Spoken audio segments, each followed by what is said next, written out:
My best friend granted her boyfriend permission to sleep with me behind my back, without ever asking if I was even interested, and I am having trouble explaining why I'm so upset over this. Okay, so first and foremost, I'm not down to read any poly shaming. That's not the point of this post. Polyamory is a valid dating and relationship model when done ethically, and I am laying that down first and foremost.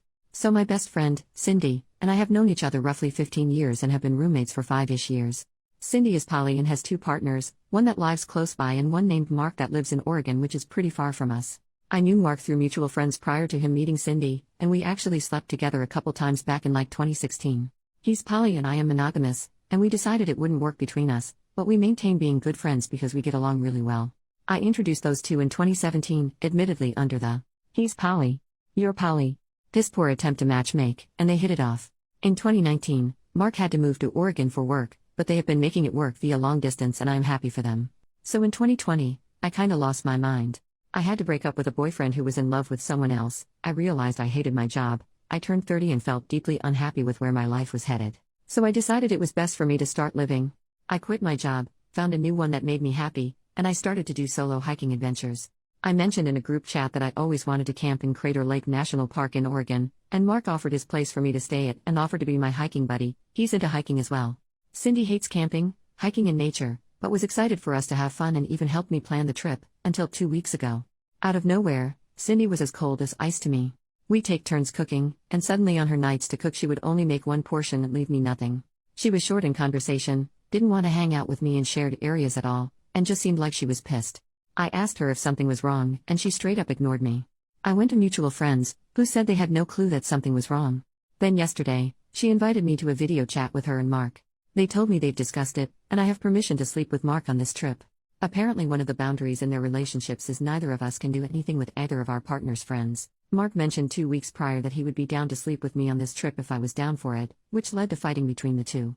Mark argued that he already slept with me previously so I shouldn't count, and Cindy was sternly on, "She's my best friend so no." They reached an agreement, and were excited to tell me I blew up at them.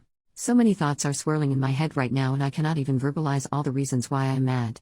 It's like my best friend and her boyfriend, someone I consider to be a good friend too, view me as an object in some ways but somehow worst. Sleeping with Mark wasn't even a concept to me as he is squarely in the best friend's boyfriend and good friend boxes in my mind. I logged off the chat, told Cindy I was too angry to look at her, and have been at a friend's place for the last day. I need advice on how to convey to them when I am so angry, when I am having trouble coming up with a reason besides blind rage. I barely want to go on this trip anymore. Comment from OP. I think where the shock and hurt is coming from is mostly the fact that I have been treated like freaking trash for the past 2 weeks in my own home for an issue that if anyone asked me, I could have ended with a quick, yeah and no, that's not going to happen. Mark is a good friend, and while he was a fun intimate partner like 5 years ago, he is squarely my roommate's boyfriend in my mind, and even with this permission, I wouldn't sleep with him. I am mad that Cindy treated me this way. I am frustrated at the apparent brainlessness on both their ends of not just talking to me. I'm annoyed that my intimate potential was discussed in depth by both of them. I'm kinda upset that a good friend may have only invited me to stay over at his place for the potential of banging me, and I'm pissed off that I am sleeping on a freaking futon like a 21-year-old because even though Cindy was in the wrong, I left my apartment when she should have left. Ugh. I just have a lot going on emotionally at the moment. Mini update. Okay, I just wanted to say thank you to everyone who commented. Today has been rough for the most part, but me and the friend whose futon I'm occupying got tacos and I got to process this for the better part of my day. My feelings have landed mostly on being upset with Cindy. No matter what drama was going on in their relationship, I was treated like a pariah in my own goddamn home, and that's unacceptable.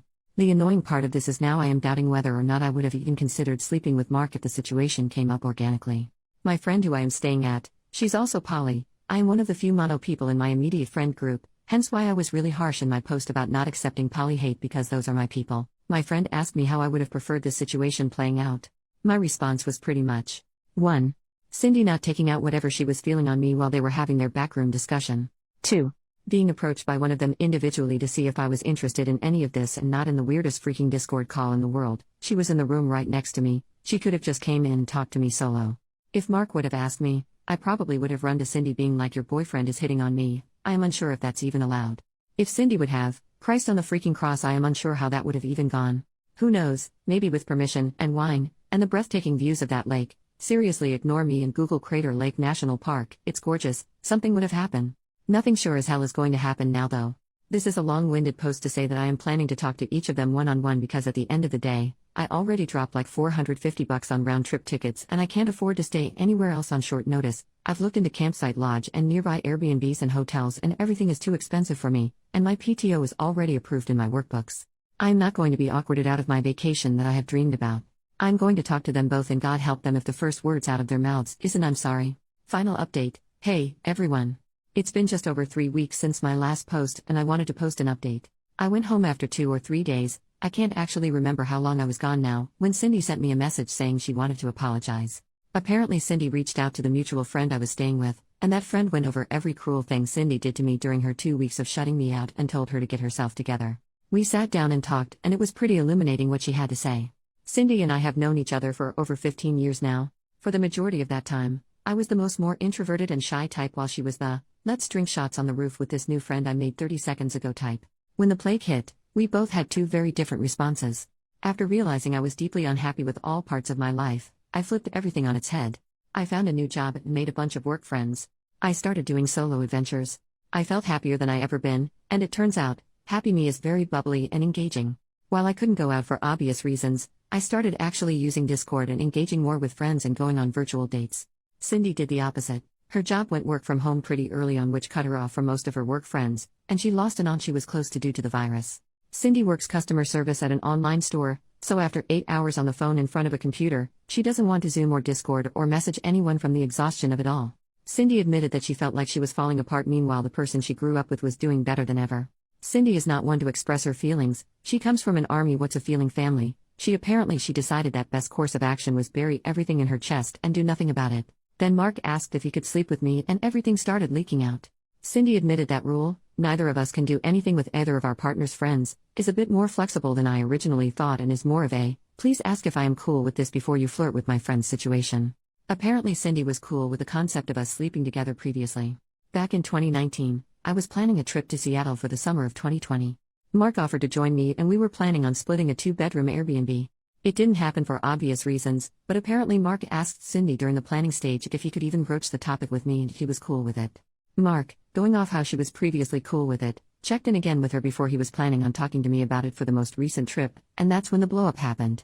Cindy apologized for how she treated me the past 2 weeks and admitted that she felt like she was failing at everything in her day-to-day life, and then felt like she was going to lose her boyfriend to me if something happened between us. I honestly feel like a crappy friend in some sense, because while I knew her depression was flaring up again, I didn't quite realize how deep she was in it despite living together. I did stand my ground on the fact that while her feelings are valid, the way she treated me wasn't, and that type of behavior cannot happen again. She agreed and even invited me to sit in on a session with her therapist. She was already going to cope with the feelings in regards to her very messy family, which I said I would, after she had more solo time to process it. I did end up going on the trip. Mark apologized for blowing up my home with his question, and we had a conversation about how, while he is sweet, I really don't see any future where I sleep with him again. He was cool with it and said he was excited to have a good friend come up for nature adventures. I just got home yesterday from my adventures and have been sharing the photos with Cindy for the better part of the day. She thinks the shots are beautiful, and her biggest concern is that I could have hurt my lungs since it was pretty smoky out there on one of the days I was out there due to wildfires in Cali. So, that's basically it. Thanks for all your comments.